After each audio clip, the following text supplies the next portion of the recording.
Have you ever listened to someone give a presentation or a sales pitch and at the end thought, what? Maybe they used too many industry jargon words, or they just strung a bunch of words together like they were reading a legal disclosure at the end of a sales brochure.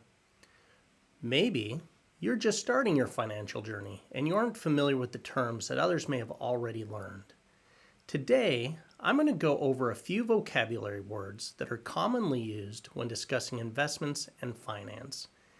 I plan on doing a couple of these vocabulary videos, so if there's a word or a term you're unfamiliar with and want a plain English explanation, leave a comment below and I'll do my best to answer it for you. Let's dig in. I'm going to give the actual definitions of stocks and bonds, then I'll explain what they are.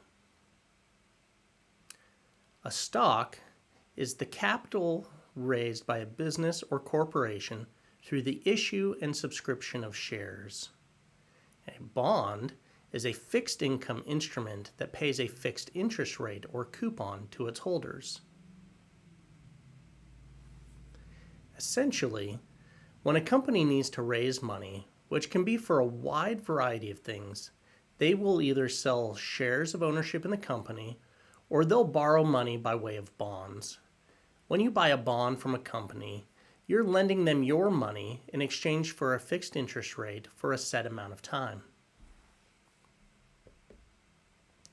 Mutual funds and ETFs are both bundles of stocks and bonds. They're put together by investment companies, sometimes called issuers, and will have defined investment objectives.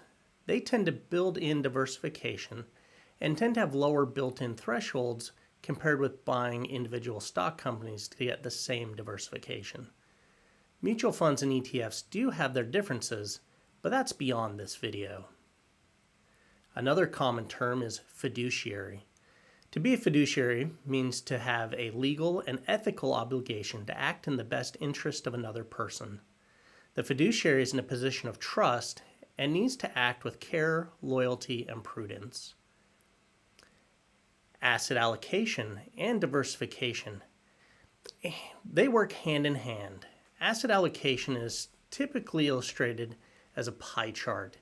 It divides the investment portfolio into different categories. For example, stocks, bonds, cash, real estate, etc. Diversification divides these categories even further, spreading investments across different industries, company sizes, and geographical locations. The purpose is to try and reduce unsystematic risk. So if one of your investments drops, it will have a smaller impact on the total portfolio. Over the years, I've found that if someone can't explain something in basic terms, they typically don't know it well enough themselves.